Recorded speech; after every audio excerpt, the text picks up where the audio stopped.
Hello friends, it's Carroll again here with your nighttime story. We are back in the secret garden and we're doing chapter 17. It's entitled A Tantrum. As we know, Mary has found the secret garden and she's also met Martha's brother Dickon and all his woodland creatures. She's also found that she has a cousin. His name is Colin. He also lives at the manor, but he's an invalid and he stays in his room in his bed all the time. So, let's get started with chapter 17. Everyone get comfortable, grab your blankets, grab your pillows, and let's begin. She had got up very early in the morning and had worked hard in the garden, and she was tired and sleepy. So as soon as Martha had brought her supper and she had eaten it, she was glad to go to bed. As she laid her head on the pillow, she murmured to herself, "I'll go out before breakfast and work with Dickon, and then afterward, I believe, I'll go to see him." She thought it was the middle of the night when she was awakened by such dreadful sounds that she jumped out of the bed in an instant. What was it? What was it? The next minute she felt quite sure she knew. Doors were open and shut, and there were hurrying feet in the corridors, and someone was crying and screaming at the same time, screaming and crying in a horrible way. "It's Colin," she said. "He's having one of those tantrums the nurse called hysterics. How awful it sounds." As she listened to the sobbing screams, she did not wonder that people were so frightened that they gave him his own way in everything rather than hear them. She put her hands over her ears and felt sick and shivering. "I don't know what to do. I don't know what to do," she kept saying. "I can't bear it." Once she wondered if he would stop, if she dared to go to him, and then she remembered how he had driven her out of the room and thought that perhaps the sight of her might make him worse. Even when she pressed her hands more tightly over her ears, she could not keep the awful sounds out. She hated them so and was so terrified by them that suddenly they began to make her angry, and she felt as if she should like to fly into a tantrum herself and frighten him as he was frightening her. She was not used to anyone's tempers but her own. She took her hands away from her ears and sprang up and stamped her foot. "He ought to be stopped. Somebody ought to make him stop. Somebody ought to beat him," she cried out. Just then she heard feet almost running down the corridor, and her door opened, and the nurse came in. She was not laughing now by any means. She even looked rather pale. "He worked himself into hysterics," she said with a great hurry. "He'll do himself harm. No one can do anything with him. You come and try, like a good child. He likes you." "He turned me out of the room this morning," said Mary, stamping her foot with excitement. The stamp rather pleased the nurse. The truth was that she had been afraid she might find Mary crying and hiding her head under the bedclothes. "That's right," she said. You're in the right humor. You go and scold him. Give him something new to think of. Do go, child, as quick as ever you can." It was not until afterward that Mary realized that the thing had been funny as well as dreadful. That it was funny that all the grown-up people were so frightened that they came to a little girl just because they guessed she was almost as bad as Colin herself. She flew along the corridor, and the nearer she got to the screams, the higher her temper mounted. She felt quite wicked by the time she reached the door. She slapped it open with her hand and ran across the room to the four-poster bed. "You stop!" she almost shouted. "You stop! I hate you! Everybody hates you! I wish everybody would run out of the house and let you scream yourself to death. You will scream yourself to death in a minute, and I wish you would." A nice, sympathetic child could neither have thought nor said such things, but it just happened that the shock of hearing them was the best possible thing for this hysterical boy, whom no one had ever dared to restrain or contradict. He had been lying on his face, beating his pillow with his hands, and he actually almost jumped around. He turned so quickly at the sound of the furious little voice.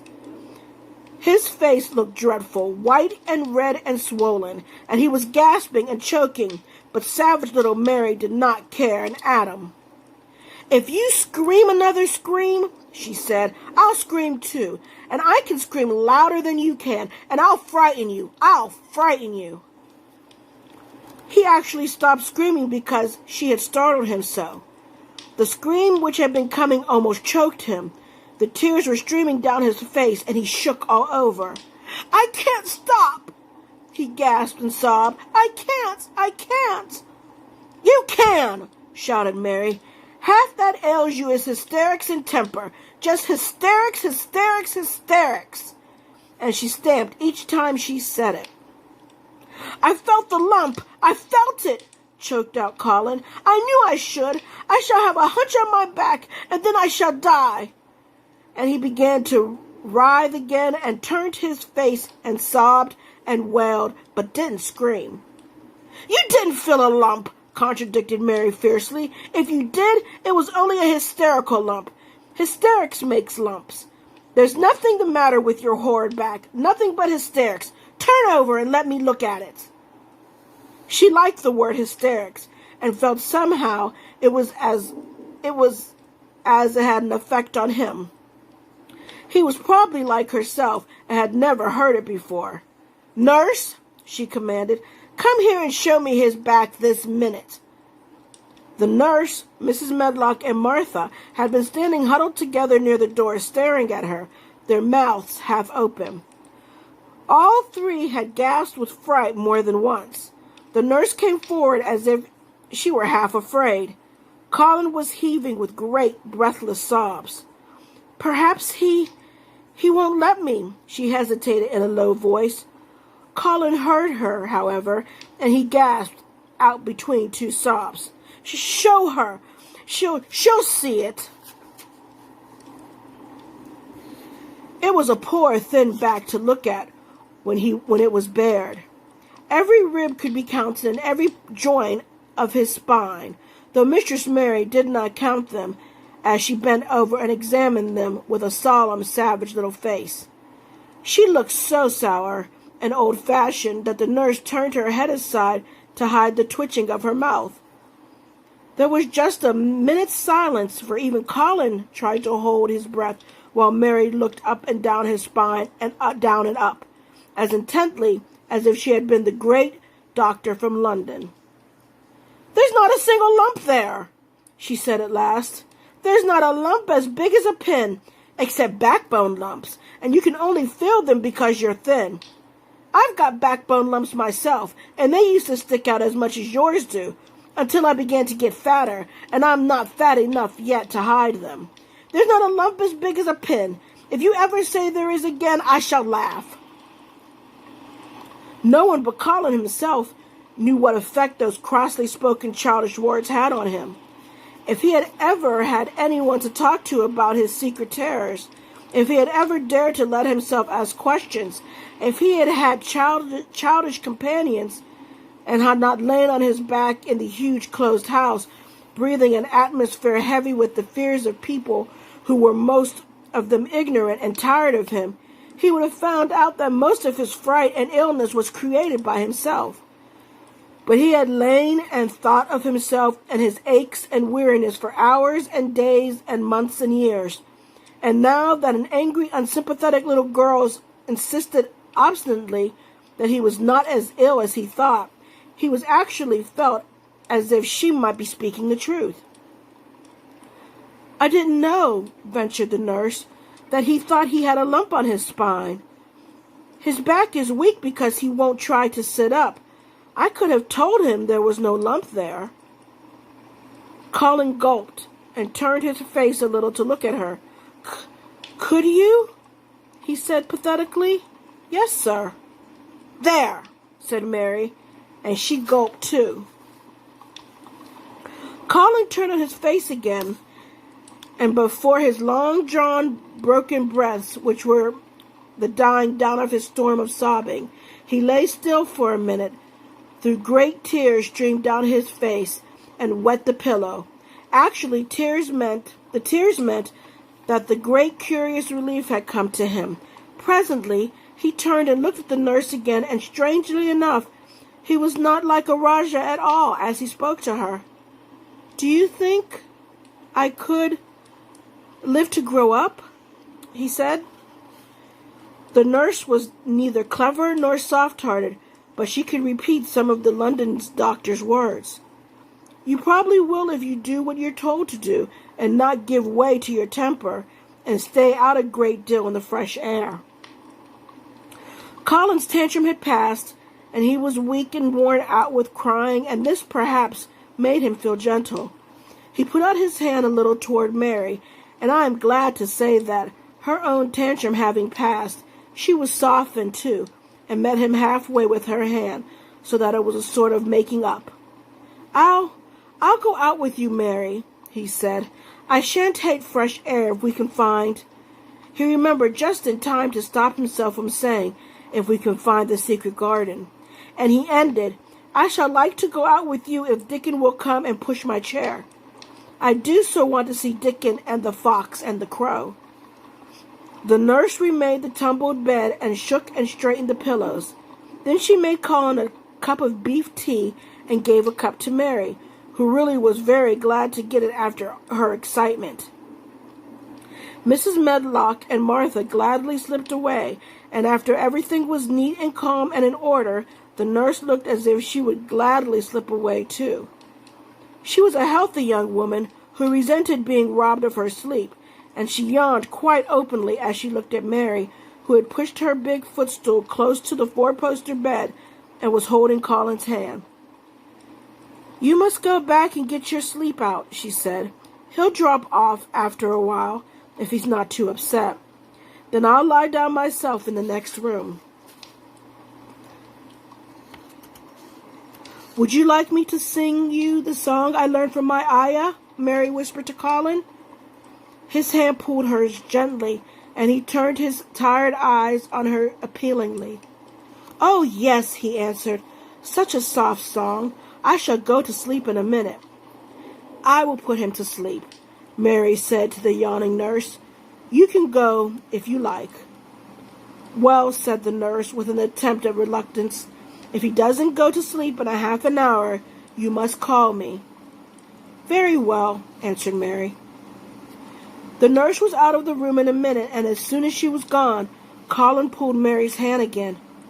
"I almost told," he said, "but I stopped myself in time. I won't talk, and I'll go to sleep. But you said you had a whole lot of things to tell me." "Have you? Do you think you have found out anything at all about the way into the secret garden?" Mary looked at his poor little tired face and swollen eyes, and her heart relented. "Yes," she answered, "I think I have, and if you will go to sleep, I will tell you tomorrow." His hand quite trembled. "Oh, Mary," he said, "oh, Mary, if I could get into it, I think I should live to grow up. Do you suppose that instead of singing the ayah song, you could just tell me softly, as you did that first day, what you imagine it looks like inside? I'm sure it will make me go to sleep." "Yes," answered Mary. "Shut your eyes." He closed his eyes and lay quite still, and she held his hand and began to speak very slowly and in a low voice. "I think it has been left so long that it has grown all into a lovely tangle. I think the roses have climbed and climbed and climbed until they hang from the branches and the walls and creep over the ground, almost like a strange gray mist. Some of them have died, but many are alive, and when the summer comes, there will be curtains and fountains of roses. I think the ground is full of daffodils and snowdrops and lilies and iris, working their way out of the dark. Now the string has begun. Perhaps, perhaps." The soft drone of her voice was making him stiller and stiller, and she saw it and went on. "Perhaps they are coming up through the grass. Perhaps there are clusters of purple crocuses and gold ones, even now. Perhaps the leaves are beginning to break out and uncurl, and perhaps the gray is changing, and a green gauze veil is creeping over everything. And the birds are coming to look at it because it is so safe and still. And perhaps, very softly and slowly indeed, the robin has found a mate and is building a nest. And Colin was asleep. Oh my goodness. She had to go get him together. No wonder the nurse and all the staff were afraid of him. He got himself so upset that he almost made himself sick. Well, I wonder what will happen in chapter 18 when she gets ready to take him into the garden. Hopefully he'll meet with Dickon and Dickon will be able to push his chair. Well, I'll say good night. Come see me again on Tuesday for chapter 18. If you miss this or miss any of the other chapters, you can find them on my YouTube channel under Carroll Murphy or on the Pacctv TV channel. And I wish you well. Have a great weekend. Sleep well and be blessed.